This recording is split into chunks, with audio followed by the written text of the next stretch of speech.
Hey, what's up, everybody? This is Ned Bellavance, and welcome to the Daily Check-in, my daily web stream, live stream that I've decided to do through the month of April and maybe beyond that. I don't know. We'll see how it goes for this month. It looks like I finally figured out this whole Streamlab OBS thing, so hopefully the video and the audio are much better for this live stream than they were for last week's, where I was just using the built-in YouTube capabilities.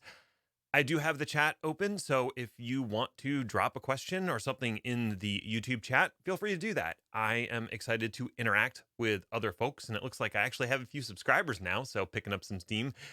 I am curious about what you think as I roll through a topic. Looks like there's about a 30-second delay, so if you do pop something into the comments, I'm not going to see it for probably about 30 seconds, but yeah, throw something in there. Today's topic is emulate who you want to be. Before I get into that, I do want to just check in and see how everybody's doing. I hope you had a great weekend. Maybe you got the chance to relax a little bit, figure out how you're going to handle the next month or however long this coronavirus lockdown is going to last. I know for me, I hit a major milestone this past weekend. I did a 20-mile run on Sunday because I am training for a marathon. And I actually started training for this marathon back in January because that how it takes me about 12 weeks or a little bit more to ramp up to be ready. And at the time, I was going to run a marathon that is hosted in New Jersey. It's the New Jersey Shore Marathon, which was supposed to happen on April 26th. Now, when I started training, I had no idea that that was going to end up getting canceled. And it didn't actually get canceled until I was in, the later weeks of my training where I was hitting these higher mileage targets. And I had to make a decision basically, do I want to still run a marathon, albeit without a actual official race, or do I want to drop my mileage back down? And I figured, you know what? I think I just passed like 18 miles and 20 is the longest I'll run before the marathon. I was like, why don't I just, it's like 4 more weeks of training. Why don't I just do it? And then I'm going to run the actual race. So, for anybody who's interested, I am going to be running a marathon by myself at Peace Valley Park, which is in Pennsylvania. There's a 6 mile loop around the lake that's in the park, and I'm just going to run that loop 4 times and then add another 2 miles by kind of doing some dog legs and stuff to fill in the missing mileage. But the plan is to run basically a full marathon by myself in isolation, just as so many of us are. So I'd love to hear your words of encouragement. I was thinking about me fundraising for that, so that's an idea too. We'll see what happens with that. That's enough about me. That's my check in.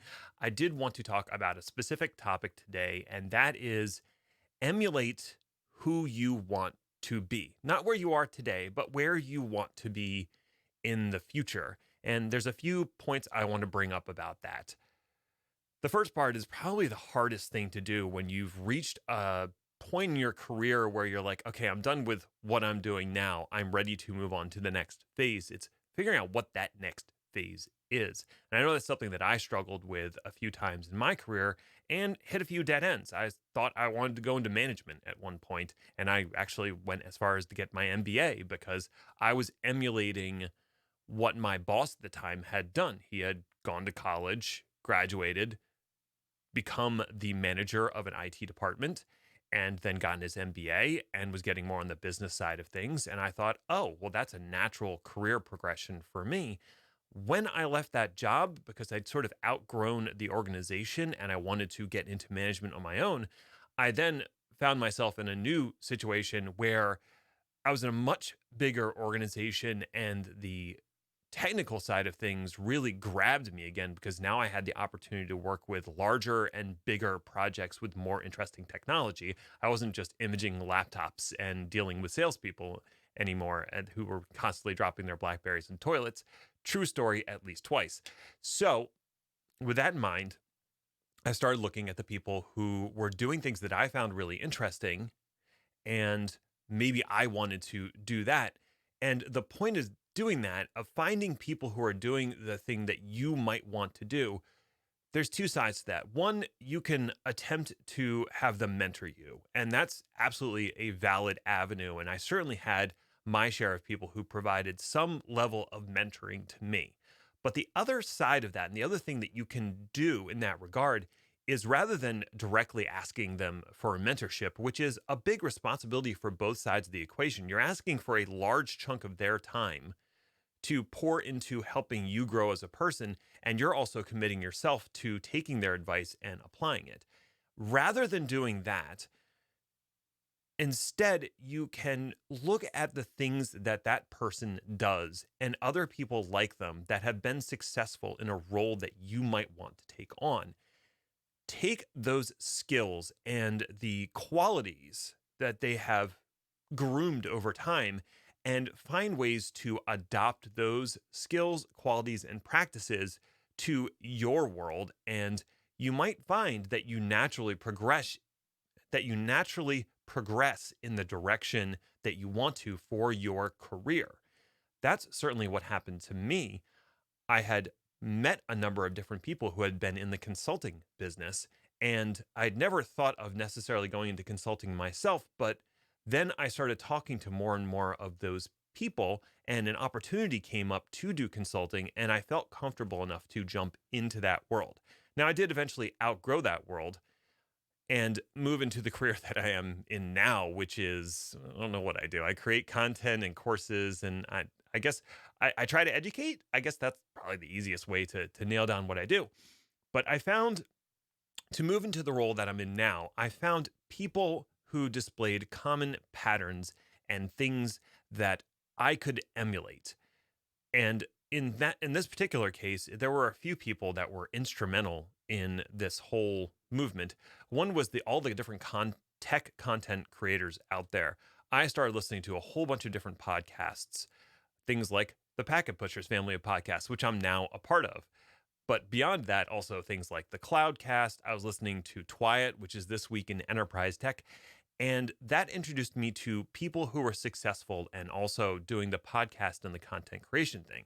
Another common pattern I saw, it was a lot of these people were doing educational outreach, whether that was through a site like Pluralsight or Udemy, or they were running their own website. So that seemed really interesting to me too. And then I noticed that a lot of them had an affiliation with one or more vendors where they were part of their special program, whether it was Microsoft MVPs or VMware vExperts, or I know Nutanix has one and Dell has one. All of these different vendors have this special recognition, and you end up getting that a lot of the time by doing community outreach. So being involved in the community and also blogging about that vendor and providing feedback to them. So, looking at all of those different aspects, I started emulating those things. And when I say emulate, I don't mean copy. And that's probably the most important thing about the emulation approach. You can't copy exactly what that person does. You don't want to plagiarize their thing. You need to find your own individual personality and apply the same framework, but with your own personal color to it. So, the blog post that I write about a particular technology is not going to be the same as the blog post that somebody else writes because I have my own style and approach to things. You need to find that approach. So it's very important to separate the emulation from copying and make sure that as you're trying to emulate and progress in your career, you're still putting your own personal touch on that because that's what's going to help you develop as a person and also help you develop your career because it's going to differentiate you from other people who have simply done the copy and paste. Copy and paste is great when, you're trying to figure something out quickly or, just apply a band-aid to a situation, but when you're in it for the long term, when you're in it for your career advancement, you can't just copy and paste. You have to internalize what people are doing, process it analytically, and then from that, build your own framework for your approach to your career moving forward. And then rinse and repeat as you move through each stage of your career. The people that you emulated before may end up becoming your friends and colleagues. And then you can look forward to new people that are doing things that you would like to do and emulate their approach as well. Nothing's going to be completely original. Everybody emulates what other people have done prior to them. We stand on the shoulders of giants is a phrase that you will hear from time to time. So take that approach, emulate those who are where you want to be, and put your own personal spin on it. And if you do that, I think you'll be very successful in your IT career or really any career that you're approaching. Or ask for mentorship. That is also a completely valid path, or you can do both. So, that is my thoughts on getting where you want to be from a career standpoint. I'm curious to hear what your thoughts are. What was your experience? What drove you to the next level in your career, or what are you trying to do now to prepare for the next thing that's coming? I know some of you, very unfortunately, have been laid off from your jobs due to what's happening with the economy right now. And that's awful. And I'm more than happy to talk to you about potential career advancement or, just finding that next job. What can you do to polish up your resume or your GitHub repository collection? What can you do to secure that next job, especially as the economy grows back out once we get past the current crisis? So please hit me up in the comments, hit me up on Twitter. I'm Ned1313. And until tomorrow, stay healthy and stay safe. Thanks.